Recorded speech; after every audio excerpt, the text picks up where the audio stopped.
Archaeology as science. Child's work is significant in the fact that he pushed archaeology away from defining itself in terms of the recovery and classification of artifacts and toward a focus on the study of ancient societies.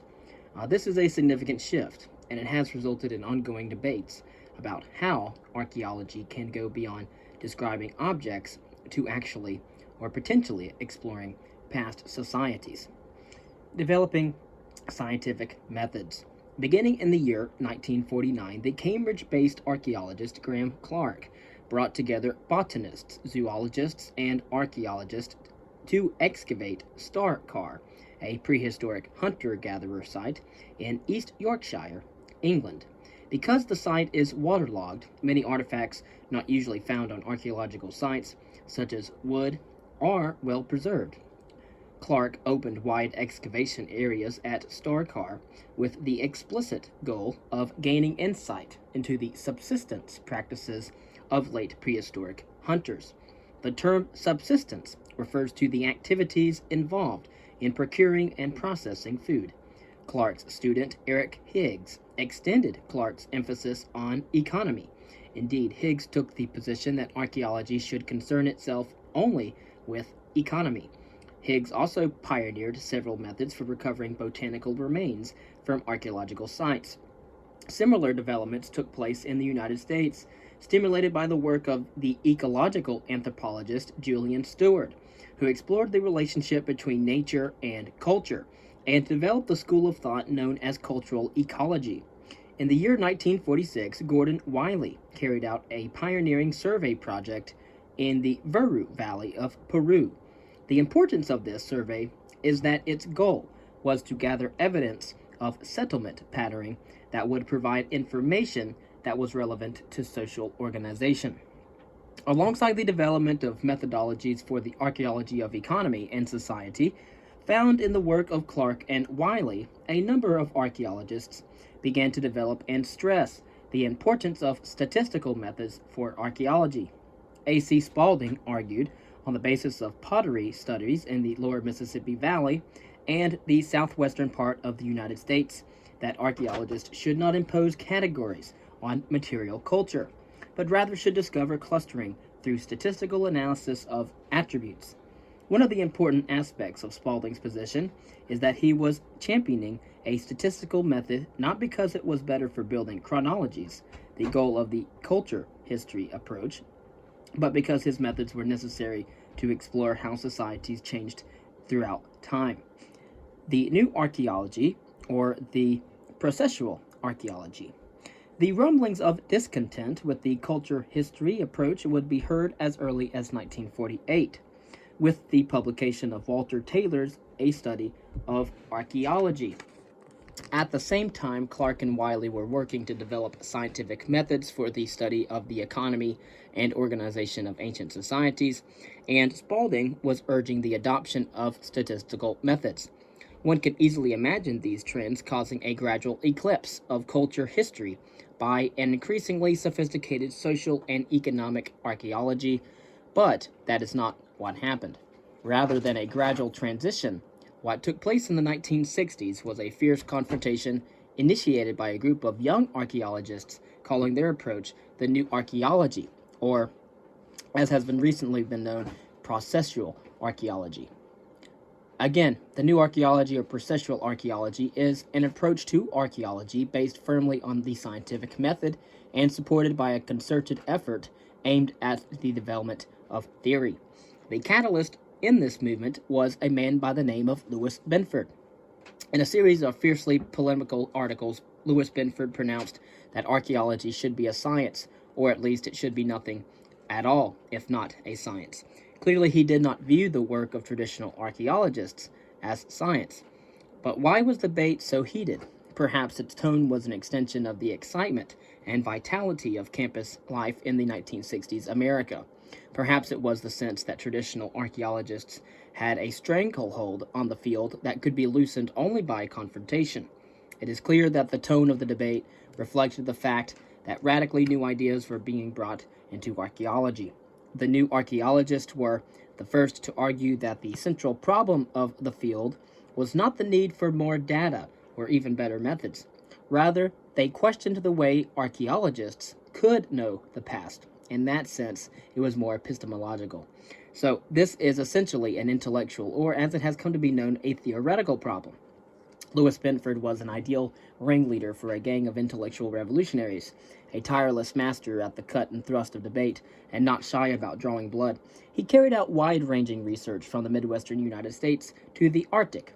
Louis Benford set out a fundamental problem that faced archaeologists: their interest in the dynamics of past societies, but what they have to study are the static objects recovered in an excavation or a survey. Archaeologists tend to work by induction, that is, to draw inferences on the basis of available data. And again, induction is the method to draw general inferences on the basis of available empirical data. James Dietz has ascribed induction as the archaeologist providing the flesh for the bare bones of his data. Drawing on the work of the philosopher of science Carl Hempel, Benford saw induction as dangerously naive. For archaeology to be a science, he believed it must work not by induction, but by deduction from general laws and models. Again, deduction draws particular inferences from general laws and models. The fundamental methodology of archaeology should be testing hypotheses. This stress on hypothesis testing, which was meant to ally archaeology with the hard sciences such as physics, created a breach between the new archaeologists and the rest of the discipline. The excitement of the new archaeology flowed from the argument that archaeologists were not limited to describing the archaeological record. Theory and method have the potential to enable archaeological research to extend into all realms of past societies. Benford in 1968 expressed his potential when he wrote that facts do not speak for themselves. Data will tell us nothing about cultural process or past lifeways unless we ask the appropriate questions. Again, at this time in the late 19th century to the mid 20th century, we find historians as well trying to make their discipline more scientific. We also have, at the same time, in the realm of psychology, psychologists trying to make their discipline more scientific. And as we shall see, this will become futile in a loose sense, or at least a strict sense of the term. In a loose sense of the term, it is a worthwhile endeavor.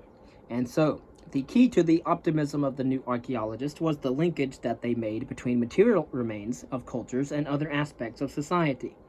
To Louis Benford, it was inconceivable that any cultural item functioned independently of non-material aspects of society.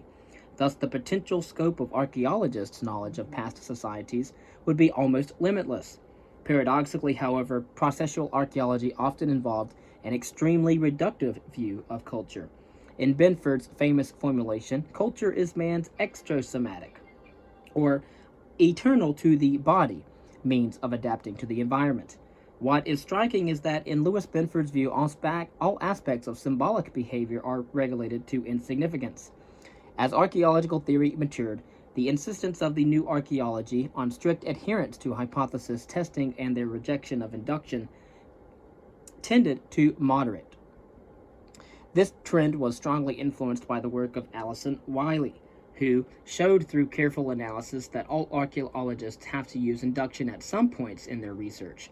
Again, you may recognize by now that by looking at the material remains of several cultures, that does not allow us to glean into any aspect of what those cultures might have thought about the world, what they might have thought about themselves, or any other part of society. However, though, archaeologists have to use some sort of induction in order to ask, why were these people doing these things? Why did they leave these things behind? And what can we know about these certain cultures by the material remains that are left? However, by 1984, Patty Jo Watson, Stephen LeBlanc, and Charles Redmond, important proponents of the new archaeology, recognized that archaeological research involves a to and fro between induction and deduction. Quoting Kent Flannery, who states that the new archaeologists assume that truth is just the best current hypothesis, and that whatever they believe now will ultimately be proved wrong. Watson, LeBlanc, and Redmond stressed that the new archaeology adopted a scientific approach to truth. But what did they mean by this? Because the search for covering laws in archaeology yielded at best only modest results, Louis Benford returned to his initial question about how we can know about processes that took place in the past. In the absence of covering laws, Benford emphasized the importance of what he titled middle range research, which allows us to make secure statements about past dynamics on the basis of observations made on archaeological material.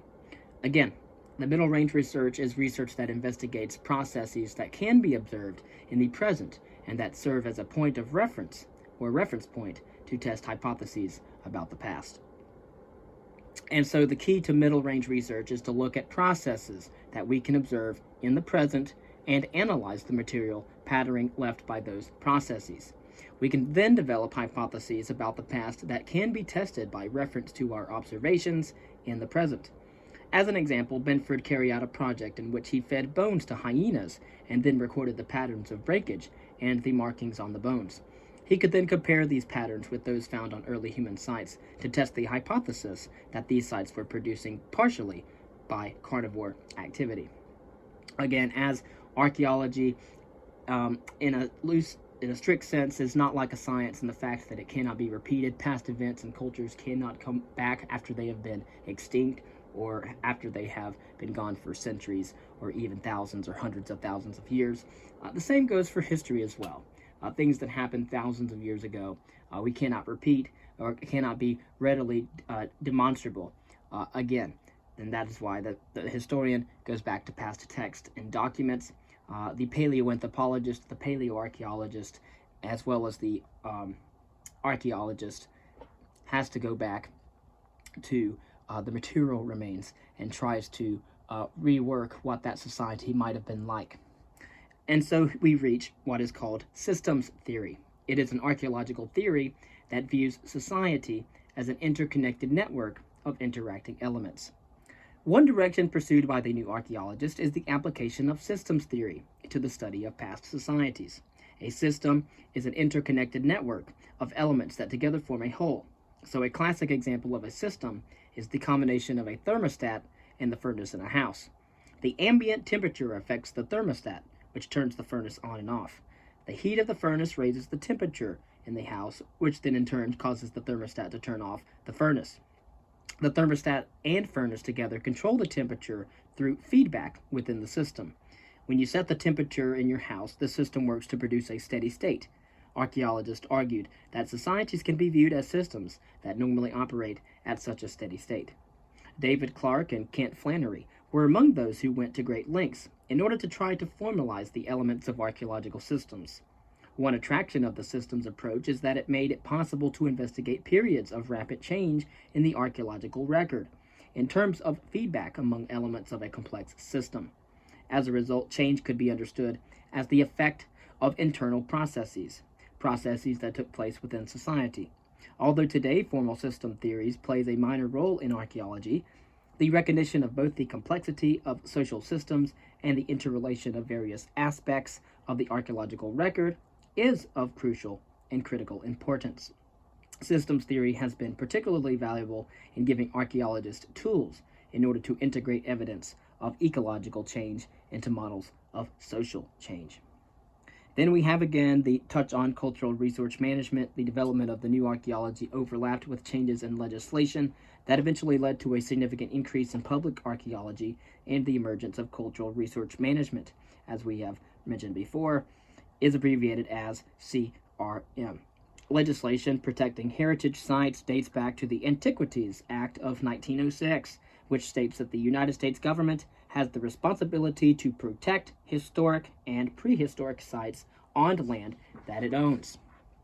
However, the enactment of the National Historic Preservation Act, or NHPA, in 1966, followed by a series of amendments to this act through the 1970s, marks a significant shift in policy. Section 106 of the NHPA states that the head of any federal agency having direct or indirect jurisdiction over a proposed federal or federally assisted undertaking shall take into account the effect of the undertaking on any district, site, building, structure, or object that is included in or eligible for inclusion in the National Register. Although this sounds like a limited mandate, the repercussions have transformed the practice of archaeology in the United States, because almost all major construction projects involve some level of federal funding or licensing. See Section 106 applies very broadly. The precise guidelines for compliance with Section 106 are set out in Title 36, Part 800 of the Code of Federal Regulations, or CFR for short.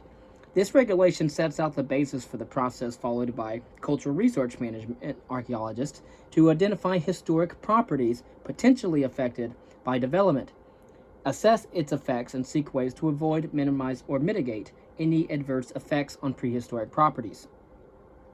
See 36 CFR 800.1. Section 106 applies to all sites with potential to yield information significant in human prehistory or history. Although CRM archaeology is based on federal legislation, enactment of Section 106 is regulated by state historical protection offices, also known as SHPOs, or on tribal lands by tribal historical protection offices, THPOs. In addition to Section 106, municipal or state legislation can further regulate the impact of development on archaeological sites. In recent years, the terms of Section 106 have shifted to place increased emphasis on consultation with the local communities. And then we have an alternative perspective after Lewis Benford, after the processual archaeology, the new archaeology, trying to seek a way in which to make archaeology as a science. We then have an alternative perspective called post-processual archaeology, which is a new idea. It's in terms of the historical development of archaeological methodologies. And so Lewis Benford proclaimed that archaeology should be a science based on deduction and hypothesis testing. The new archaeologists worked to create the guidelines for an explicitly scientific approach to archaeology. What was to come and has come to be known as processual archaeology, an approach strongly associated with systems theory and with an emphasis on ecology. Although the emphasis on pure deduction was gradually toned down and the search for general laws was replaced by middle-range research, the basic premises of processual archaeology remained largely unchallenged until the middle of the 1980s, by which time processual archaeology had become the dominant approach to archaeological theory in the United States. Indeed, processual archaeology strongly influenced the development of CRM, as we have stated, is cultural resource management, which is going in and archaeologists looking at a site, defining whether or not before a government or any kind of thing is built upon a specific site or geographical location, that archaeologists come in, and what they do as a part of cultural resource management is they try to find, is there something here that is valuable in terms of human heritage in prehistoric or historic dimensions? And if so, then they then have to take control of the site and make it safe and possible for the development of the site.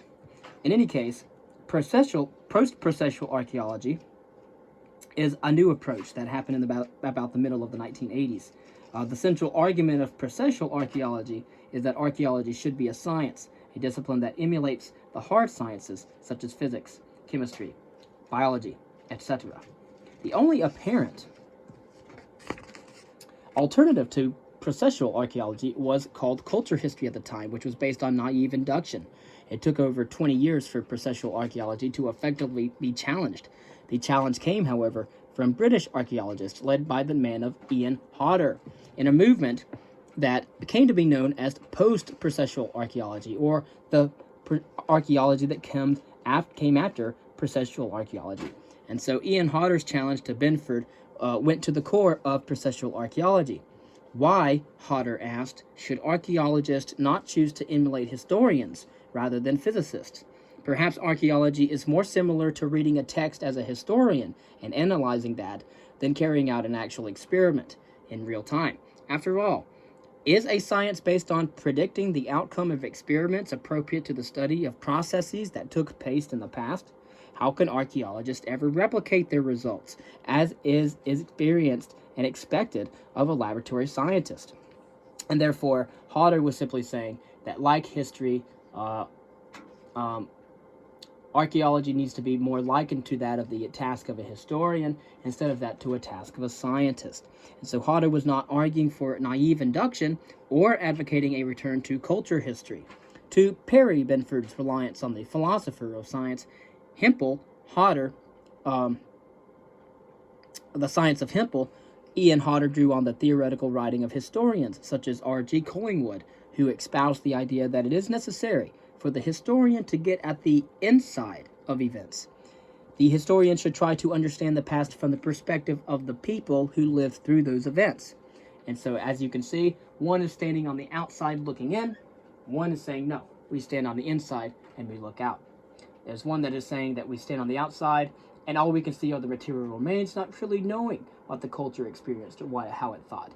But the other perspective is that we try to put ourselves inside of the site and the excavation itself and look outside that world and try to understand it the best we can, theoretically, what they would have seen, what they would have understood, and how they would have experienced life.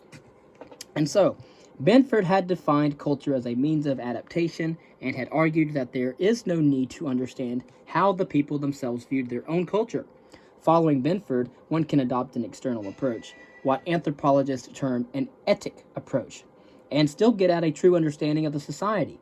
Hodder argued, however, that culture must be understood as the result of the meaningful and teleological purposeful actions of people, and that only an internal understanding of these things, what anthropologists call an emic approach, produces a real knowledge of the past. Again, you're going to want to study terms like etic and emic, and then also things like hermeneutics. Again, etic is an approach to archaeological or anthropological analysis that does not attempt to adopt the perspective of the members of the culture that is being studied. However, emic is an approach to archaeological or anthropological analysis that attempts to understand the meanings of people and the meanings that people attach to their actions and their materials, as well as their culture. And so, the problem facing archaeologists is as such. And clearly, we all experience the world as meaningful and would have a difficult time thinking of the way we live as our extra-somatic means of adaptation. Should we not assume that this was the case for people who lived in the past? Some cultural anthropologists have argued persuasively for an etic approach to living societies. For example, Marvin Harris has studied the taboo on eating cattle in Hindu societies, and then has argued from that the emic understanding of this taboo in religious terms hides the fact that the taboo actually serves an important ecological function.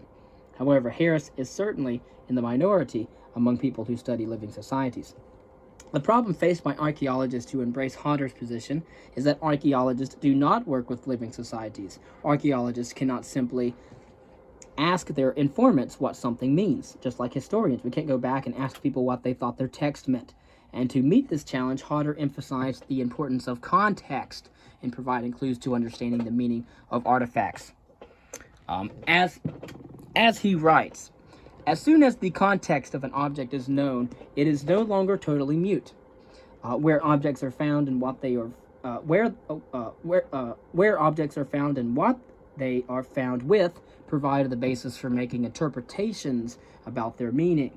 To use a very simple example, if a type of object is found only in a tomb setting, this fact tells us something about the object's meaning. But even allowing for the use of context, it is hard to see how one could try to work from the inside and still meet the new archaeologist criteria for scientifically valid deductive research. Not surprisingly, Hodder dismissed the position that the deductive method is the appropriate framework for archaeological research. The goal of post-processual archaeology is not to test hypotheses, but rather to offer interpretations based on contextual data. Some have argued that this means that anything goes and that all interpretations are equally valid. However, they do not understand the archaeological or the historical context. And unlike processual archaeology, that ultimately holds proper scientific procedure will lead archaeologists to the truth about the past, post-processual archaeology argues that the process of interpretation is ongoing. This does not, however, mean that all interpretations are equally valid. Due to a consensual interpretation that is both valid and sound, For example, our legal system is based on the ability of a judge or a jury to reach a consensual interpretation of events that occurred in the past. Clearly, we care very much that these interpretations are sound and well grounded. And obviously, this is the case when we're thinking about our law system and whether or not we're going to put someone behind bars for a lifetime without parole because of the things that they have done. Similarly, in archaeology, the analogy to a jury trial is useful in introducing the concept of what is called hermeneutics. Hermeneutics is critical to the way that Hodder views archaeology. When a jury renders its verdict, there is a degree of finality to the decision. However, the verdict is not necessarily the end of the interpretation of the past events that are examined in the trial. Such interpretations can continue in the courts if new evidence is found, or if the courts end the investigations of reporters and historians. And so, as you see, as new evidence is found in the future, people can close cases that were once unable to be understood. And similarly, in history, as we find new facts and collect new data and material remains, that may change our interpretation in the future. Hermeneutics is a theory of interpretation. It stresses the interaction between the presuppositions that we all bring to a problem and the independent empirical reality of our observations and experiences. Rather than coming to an archaeological situation with a hypothesis and following a hermeneutic approach, we come with pre-existing knowledge and questions. And so hermeneutic interpretation is an open-minded cycle of continual inquiry. And because this process results in an understanding that is continuously enriched through a confrontation with empirical reality, it is often depicted as a spiral, a process through which we arrive at a deeper understanding of the past. And so we could have, at first we arrive at the excavation, we look at previous excavations, knowledge, we have assumptions, and we ask questions. Then we get to the excavations, then we have data analysis, then we have our overall interpretation, and then we could have a wider interpretation of other sites and material as our and so the hermeneutic spiral represents a process of continually refining knowledge through an ongoing process of confronting pre-existing knowledge with new information. And so, the post-processual archaeologists have also taken the lead in seriously considering the position of archaeology in modern society and contemporary politics. If interpretation is the continuous confrontation of presuppositions with empirical reality, then how we arrive at our presuppositions about the past then becomes far more important than it would be in a processual archaeological approach. With their stress on a pure scientific method, the new archaeologists, or the processualists, could do little but urge their followers to do their best to separate politics from archaeology. Post-processual archaeologists, however, have embraced the idea that archaeology is an activity that takes place in the present, and that the archaeologist is a person working in a particular historical setting. In two books published in the late 1890s, Michael Shanks and Christopher Tilley went as far as to deny that archaeologists could never do more than simply project the present onto the past, and to assert that the major role of archaeology is to legitimate the modern political order. And so, although most of those in the field reject this argument, Shanks and Tilley were instrumental in spurring archaeologists to look critically at the history of the science in relation to factors such as colonialism, nationalism, and racism. And so these are the two main historical methodological approaches within the historical field of archaeology.